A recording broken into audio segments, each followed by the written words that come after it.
nós vamos falar sobre o capítulo 13, 14 e 15. Vamos falar sobre algumas curiosidades, né? Então, ali no primeiro verso do capítulo 13 de Levítico, a gente vai estar vendo ali algumas curiosidades nesse capítulo. Verso 2: quando um homem tiver na pele de sua carne inchado, está falando da lepra, ou crosta ou mancha branca, ou houver na pele de sua carne como chaga de lepra, será então lavado, e Arão, o sacerdote, ou um dos seus filhos sacerdote. Ou seja, considerando toda a atenção dada a esta enfermidade, nós damos conta de que Deus tinha o propósito de que a lepra tipificasse o pecado. Neste capítulo aprendemos quão absolutamente horrível e degradante, mortal e mal destrutivo o pecado é. Na realidade, o que o Espírito Santo deseja ardentemente que nos inteiramos. Podemos notar que, se fosse confirmado que a pessoa possivelmente tivesse contraído a lepra, ela deveria ser levada até os sacerdotes para uma inspeção, e não a um médico. Isto demonstra que Deus tinha como propósito que esta temida enfermidade fosse uma ilustração tipificando o pecado. O sacerdote era um tipo de Cristo, por isso o pecador devia ser levado a Cristo. Tremendo isso aqui, né? Então, quando a pessoa tinha lepra, ela tinha que se apresentar para o sacerdote, e o sacerdote é quem decidia, ele que dava a última palavra, se era lepra ou não, tá? Outra coisa que a gente pode falar um pouquinho também acerca do capítulo 13, é lá no versículo 9, diz assim: quando houver chaga de lepra no homem, será levado ao sacerdote. Ou seja, a lepra era a sua maioria hereditária. Depois de afligir os pais, a tendência era brotar no filho. Essa é uma ilustração perfeita da aflição terrível do pecado. O pecado começou com Adão, nosso primeiro pai, e foi passado a toda a raça humana, né? A gente herdou o pecado original de Adão. Por isso que a Bíblia diz em Romanos 3:23 que todos pecaram, todos estão destituídos da glória de Deus. Então, só aceitando a Cristo como Senhor que você entra em comunhão com Deus novamente. Também lá no verso 13, ainda do capítulo 13, diz assim, ó: então o sacerdote examinará, e se a lepra houver coberto toda a sua carne, então declarará limpo, e que tinha chaga, tornou-se toda ela branca, e limpo está. Ou seja, um leproso com a pele totalmente branca era considerado limpo. Ele era um leproso, mas a enfermidade não estava nele, estava no sentido morta. Portanto, o pecado também deve ser morto no cristão, segundo diz o apóstolo Paulo aos Romanos, lá no capítulo 6. Também no verso 22 do capítulo 13 diz assim: e se for se estendendo pela pele, então o sacerdote declarará imundo, praga ou seja, a responsabilidade do pregador do evangelho de declarar pecado como pecado. Infelizmente, a igreja moderna em geral tem tentado definir de novo o pecado por meio de outros termos. Por exemplo, a bebedeira é relacionada como uma enfermidade, né? Então, esse é o problema hoje. Hoje nada é pecado, tudo é relativo, né? Eu posso beber porque mas ele é viciado. Então, é a mesma coisa o camarada trabalhar vendendo bebida, não tem problema, porque, né, só porque não é proibido, mas a bebida também destrói famílias, assim como a droga também destrói famílias. E assim como um bandido de aluguel, também quem ele mata destrói famílias. Então agora eu sou bandido de aluguel, vou aceitar Jesus, mas vou continuar fazendo a obra, trabalhando, mas o que importa é meu coração, né? Deus sabe que eu tenho que sobreviver, então eu vou matar o próximo. Então é errado. Vamos lá para o capítulo de número 14. Vai falar sobre a lei da purificação. Então temos aqui também algumas observações. A gente não pode, eu não vou entrar muito em questão, como já tenho falado em alguns vídeos, o livro de Levítico, ele é bem detalhado. Então, se eu for trazer cada versículo aqui, só um capítulo daria aí 3, 4 horas de vídeo, tá? Então eu estou fazendo um resumo bem bruto, porque o nosso objetivo aqui é você entender algumas coisas, mas também você nosso objetivo é ler a Bíblia junto, toda em 3 capítulos por dia em um ano, tá? Por isso que eu não posso me deter aqui em muitas coisas. Mas qualquer dúvida você fala aí no direct, ou manda mensagem que eu posso te responder, tá bom? Lá nos sacrifícios, lá no verso 10 do capítulo 14, diz assim, ó: e ao 8º dia tomará 2 cordeiros sem defeito, e uma cordeira de 1 ano sem defeito, e 3 décimos de flor de farinha para ofertar, e 3 décimos de flor de farinha para ofertar com alimentos amassados com azeite, e 1 log de azeite. Ou seja, o leproso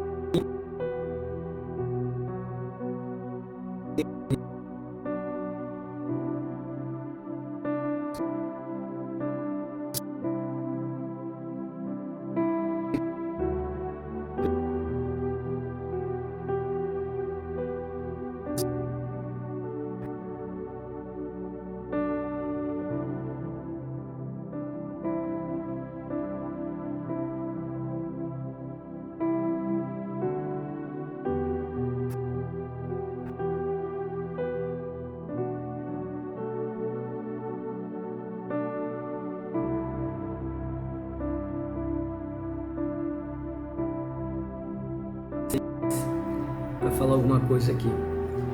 14 a 16 diz assim, ó: e o sacerdote tomará do sangue da vítima pela culpa e porá o sacerdote sobre a ponta da orelha direita daquele que tem que purificar-se. O que significa que todo o ouvir agora tinha sido limpo pelo sangue. Daqui em diante ouviria somente o que é do Senhor. E sobre o dedo polegar da sua mão direita agora tudo o que faria seria justo. Sobre o dedo polegar do seu pé direito agora andaria em retidão e em justiça. Lembra de Romanos 1:8? Aqueles não pecam mais segundo a carne, aqueles não andam mais segundo a carne, mas andam segundo o Espírito. Então está falando desse tipo de redenção. Verso 15: deste modo o sacerdote tomará do azeite e derramará sobre a palma da sua mão esquerda. O azeite tipifica o Espírito Santo e o sangue tinha sido aplicado. O Espírito Santo agora poderia efetuar a sua obra no coração e na vida do velho leproso, quer dizer, pecador. Aí o verso 16: e então molhará o seu dedo direito no azeite que tem a sua mão esquerda e aspergerá do azeite com seu dedo 7 vezes perante o Senhor. O azeite aspergido diante do Senhor 7 vezes declarava uma purificação perfeita. Significava que o Espírito Santo pôs o seu selo de aprovação sobre a obra terminada de Cristo. Tremendo, né? São coisas escondidas no livro de Levítico. Outra coisa que a gente pode falar também é lá no verso 28 do capítulo 14. O sacerdote também porá azeite que está em sua mão sobre a ponta da orelha direita daquele que tem de purificar-se, sobre o polegar de sua mão direita e sobre o polegar do seu pé direito, no lugar do sangue da expiação e culpa. E o que sobrar do azeite que o sacerdote tem em sua mão porá sobre a cabeça daquele que tem de purificar-se, para fazer expiação perante o Senhor. Ou seja, 2 grandes feitos são vislumbrados aqui com excepcional brilho, e ambos provêm da graça. Primeiro, a casa de Deus aparece junto com a casa do leproso. E segundo, o posicionamento do sumo sacerdote ao lado do leproso, já que esses 2 foram aspergidos com sangue e ungidos com azeite. Só os filhos de Arão foram consagrados de maneira similar. Portanto, cerimonialmente, o leproso foi posto entre os filhos, né? Porque o leproso, o que acontece? O sacerdote o achou leproso, botava para fora do arraial. Agora não. Agora, quando ele vai fazer o sacrifício e o sacerdote vê que ele está puro, então é feito um sacrifício, e na hora de santificar, o mesmo ritual, a cerimônia de santificação para o sacerdote se chegar a Deus, que ele tinha que ungir a sua orelha direita, tinha que ungir o polegar direito, tinha que ungir o dedo direito do pé, a mesma coisa ele teria que fazer com o leproso. Então, e esse ritual era feito somente para o sacerdote. Então, ali Deus estava declarando que antes ele estava sendo culpado, agora está em lugar de honra. Tremendo isso aqui também, né? Aí também vai falar da lepra nas casas, tá? A lepra das casas. A lepra das casas, lá no verso 37 do capítulo 14.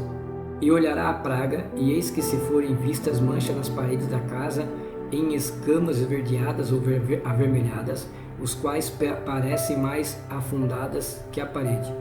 Levando isto até o momento da cruz, vamos tratar de aplicá-los às nossas circunstâncias atuais. A igreja de Coríntio é um excelente exemplo. Tratava-se de uma casa espiritual composta de pedras espirituais. Nessa casa em particular de Corinto, foi encontrada a praga da lepra, quer dizer, um homem que vivia com a mulher de seu pai, evidentemente enquanto o pai ainda estava vivo, né? O enteado saindo com a mulher do pai. Isso está em 1 Coríntios 5.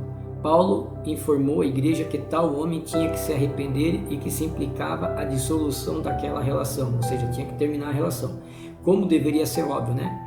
Ou ele teria que ser excluído da igreja. Paulo utilizou o fermento como uma ilustração do pecado, o qual, se não for eliminado, no final infectaria tudo. Tremendo. Então, aqui a mesma coisa, a casa do leproso, né? Está falando ali da lepra que ficava, porque a enfermidade não ficava só no leproso, ele também tomava o ambiente. Então, o sacerdote tinha que ir lá olhar e limpar a casa. A mesma coisa a nossa vida espiritual, né? A igreja é a nossa casa. Então, tem muitas igrejas aí que tá cheio de lepra, cheio de pecado escondido, mas ninguém fala nada por causa do dízimo da família. E também porque não quer escandalizar, óbvio, mas tais homens vão pagar um preço muito caro naquele dia, por não tirar o pecado do meio deles. Também ainda no capítulo 14, nós vamos ver aqui no verso 46. E qualquer que andar naquela casa, em qualquer dia em que estiver fechada, será imundo até a tarde.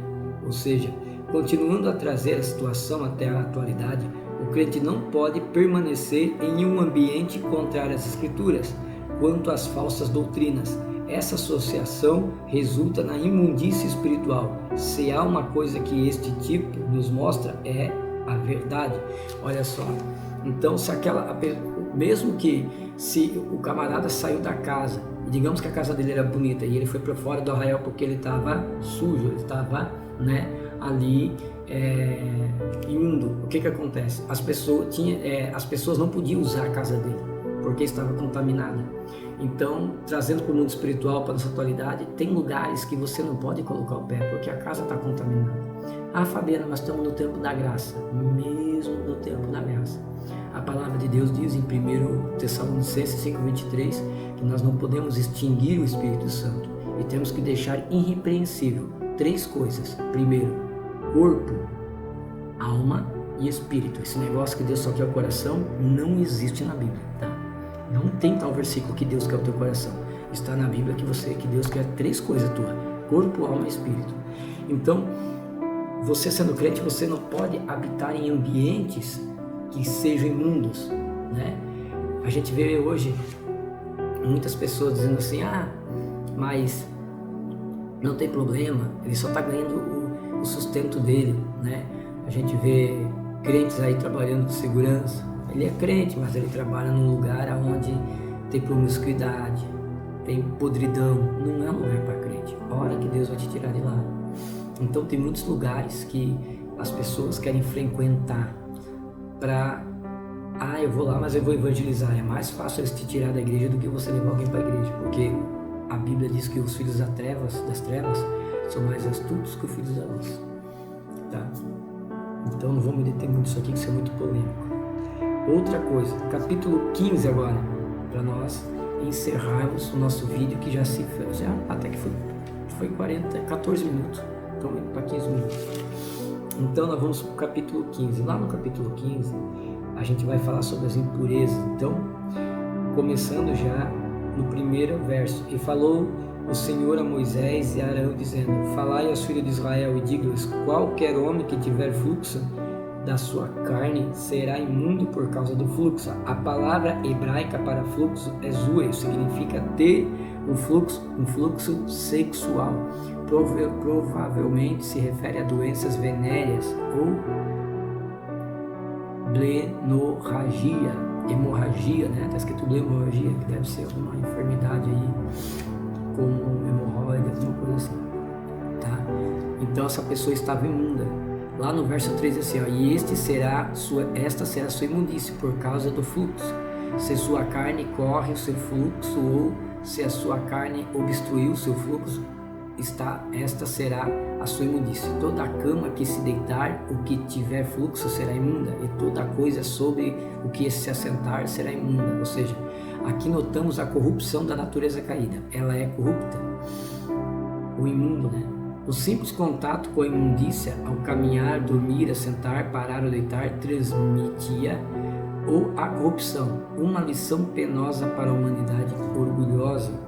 Então, o homem, se ele tivesse com algum fluxo de sangue, né, na artéria genital, hemorroida, alguma coisa assim, ele não podia chegar perto de ninguém, ele está imundo e ele tinha que se purificar, tá? Aí lá no verso 13 vai dizer assim, ó, e quando se limpou do seu fluxo, o que tem fluxo tem que se contar 7 dias para a sua purificação. Ele lavarás as suas vestes, e lavará a sua carne em águas correntes e será limpo. Nesses ritos cerimoniais nos é transmitido que neles mesmo não havia nada que pudesse limpar, mas os mesmos foram dados para que não só entendamos como terrível o poder do pecado, mas também a abrangência da queda e sobretudo que a cura destas coisas terríveis só acontece por meio da cruz de Cristo. Quando lemos estas passagens, estas são as verdades que o Espírito Santo quer que nós compreendemos e entendemos, que só o Espírito Santo hoje pode nos limpar do pecado, tá? Agora, e as mulheres, como é que era, irmã Fabiana? Então, as mulheres funcionavam assim, ó. Enquanto a mulher tiver fluxo de sangue, o seu fluxo estiver na sua carne 7 dias, estará na sua separação, e qualquer que tocar nela será imundo até a tarde, né? Até a tarde será até as 18 horas. Isso diz a respeito da menstruação mensal da mulher, denota a impureza, o que é resultado da queda. Não significa que a mulher está em pecado como resultado de tal fato, mas sim que ela está impura. A cruz de Cristo graciosamente tirou a impureza, tá? Tirou toda a impureza.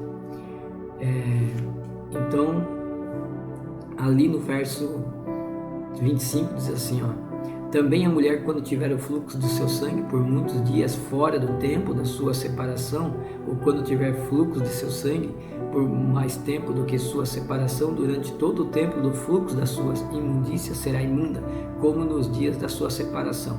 Lembra de Marcos 5, 25 e 29? Se você não lembra, está falando da mulher do fluxo de sangue, que mais de 12 anos, ela fala 12, alguns falam 30 anos, gastou todo o seu dinheiro porque ela tinha fluxo, a mulher do fluxo de sangue, e ela não podia estar no mesmo ambiente que as pessoas normais estariam, porque ela era impura. Imagina o sofrimento dessa mulher, 12 anos não poder sentar numa roda para conversar com alguém, 12 anos ninguém poderia frequentar a casa dela, e ela não poderia frequentar a casa de ninguém, porque ela é considerada impura. E a ousadia dela de tocar na orla de Jesus, porque ela disse, somente se eu tocar na orla. Por que somente se eu tocar na orla? Porque quando você toca em Cristo, não é você que vai, não é a tua impureza que vai sujar ele, mas é a graça que está nele que vai limpar você. Glória a Deus. Até aqui então, esses foram os 3 capítulos. Deus abençoe e obrigado por estar conosco.